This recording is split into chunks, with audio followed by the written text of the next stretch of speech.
আজকাল social media বা WhatsApp ইউনিভার্সিটির কিছু প্রফেসরদের আলোচনা করতে দেখি যে 500 টাকায় যারা বিক্রি হয়ে গেছে তারা এটাই ডিজার্ভ করে, বা এই স্বাস্থ্য ব্যবস্থা, এই রাস্তা, এই রোডস। তো আমি একটা কথাই বলি ভাই, তুমি 100% কি 500 টাকায় বিক্রি হওনি? বা যারা সাধারণ মানুষ 500 টাকায় বিক্রি হয়েছে, আমি তাদেরকে সাপোর্ট করছি না, বা বর্তমান সরকার বা যে সরকারই আছে কিনা তাদেরকে আমি সাপোর্ট করছি না। তবে আমার কথাটা তোমরা প্রত্যক্ষ পরোক্ষভাবে বিবেচনা করে অবশ্যই কমেন্ট করে জানাবে। একটা মানুষ যদি কোনো কিছুর জন্য প্রতিবাদ করে, আমরা কি সেই মানুষটার পাশে আদৌ দাঁড়াই না। কারণ সে একাই প্রতিবাদ করে, কোনো কারণবশত সেই অশুভ শক্তি বা সেই দালাল বা সেই মাফিয়ারা, সে স্বাস্থ্যকেন্দ্র হোক, সেটা গভর্নমেন্ট বা প্রাইভেট, কোনো সরকারি ডিপার্টমেন্ট, সামান্য তুমি পঞ্চায়েতে যাও, একটা পঞ্চায়েত রেসিডেন্সিয়াল সার্টিফিকেটের জন্য এ টেবিল থেকে ওই টেবিল, ব্লকে, সাব ডিভিশনে একটা কাস্ট সার্টিফিকেট বা একটা পাসপোর্ট হেয়ারিং বা একটা পিসিসি ক্লিয়ারেন্সের জন্যও তোমাকে সেখানে ঘুষখোরির টাকা, সব কিছু।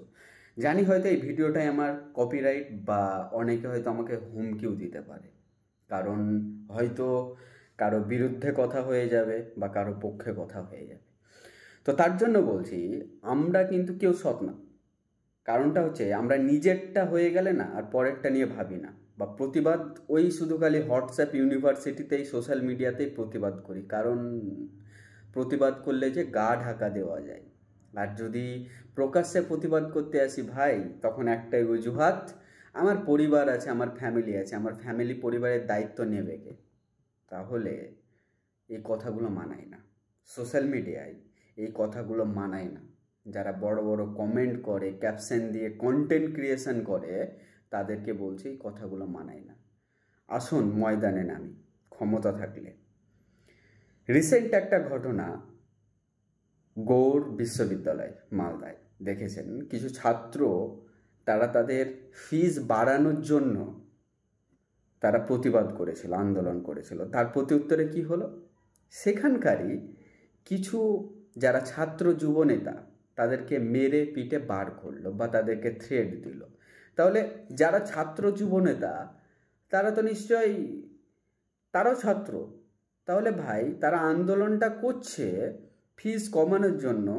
তাহলে এখানে তো সাধারণ মানুষ বা সাধারণ যারা গরিব ফ্যামিলি থেকে উঠে এসে তারা স্বপ্ন দেখে গ্র্যাজুয়েশন করার বা উচ্চশিক্ষিত লাভ করার, তাহলে আমরা কেন তাদের পেটে লাথি মারব, যেটা তাদের পক্ষে বেশি ভারপ্রাপ্ত হয়ে যাবে যদি ফিসটা একটু কমানো যায়? তাহলে এই ক্ষেত্রে আমরাই যদি রক্ষক এবং ভক্ষক হয়ে যাই, তাহলে তো এইগুলোই আশা করি। আপনি একটা স্বাস্থ্যকেন্দ্রে যান, আপনার যদি পেছনে ব্যাকিং জোর না থাকে, তাহলে আপনি সিট পাবেন না। এসএসকেএম হসপিটাল, সুপার স্পেশালিটি বা যেগুলো ডিস্ট্রিক্ট মেডিকেল কলেজ, পাবেন না আপনি। কারণ কি? আপনার কোনো ব্যাকিংয়ে জোর নেই। সেখানে তো আপনি প্রতিবাদ করবেন না, কাউকে হয়তো ফোন লাগাবেন, না হলে লাথি গুড্ডি যাকে বলে, যেভাবে লাথি ঝাঁটা খেয়ে যেভাবে চিকিৎসা নেওয়ার বা নিতে হয়, সেই চিকিৎসা নিয়ে আপনি ফিরবেন। তাহলে কি জবাব দেবেন?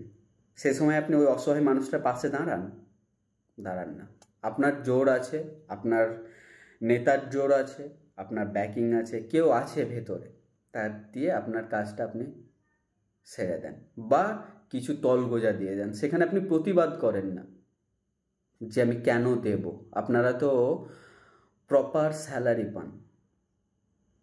লজ্জা, সেই সেই সব মানে সরকারি আধিকারিকদের, তাদেরও বলছি, তাদেরও লজ্জা হয় না?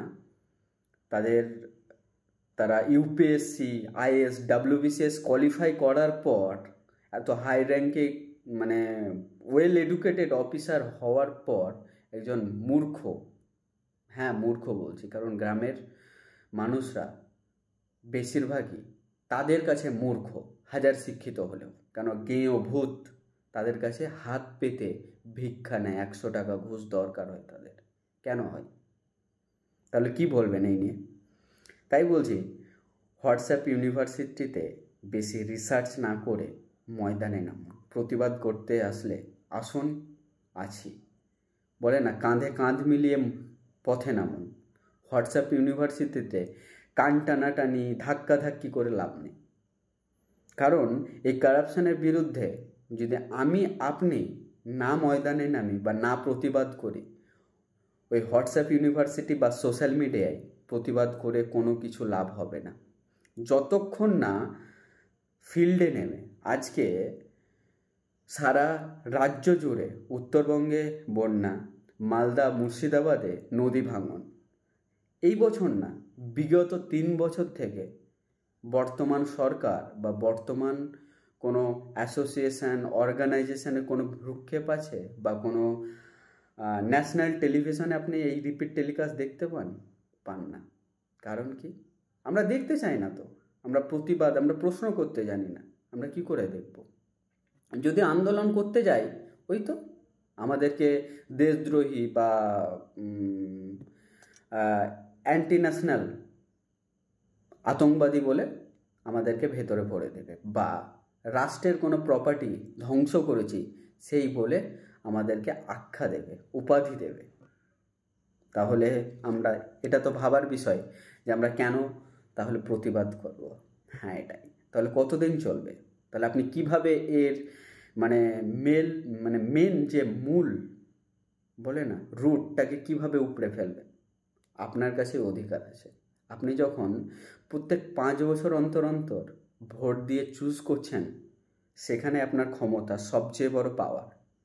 সেখানে একটু বিবেক বিবেচনা করে সে যতই ভালো হোক না কেন, আপনাকে নোটে বিক্রি হলে হবে না, 500 টাকায় 1000 টাকায় ভাতায় বিক্রি হলে হবে না, বা বিশাল কিছু ওই হিন্দু মুসলিমের দাঙ্গায় নিজের ধর্মকে বাঁচানো। দেখুন, নিজের ধর্ম, নিজের আস্থা নিজের কাছে।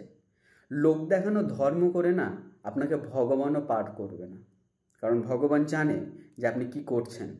ভগবান বলেননি যে আপনি এই দাঙ্গা ফাসাদ করুন বা নিজের ধর্মকে বাঁচানোর জন্য অন্য ধর্মের মানুষকে ঠেস পৌঁছান, সেটা হিন্দু, মুসলিম, খ্রিস্টান, বৌদ্ধ, যে কেউই হোক না কেন।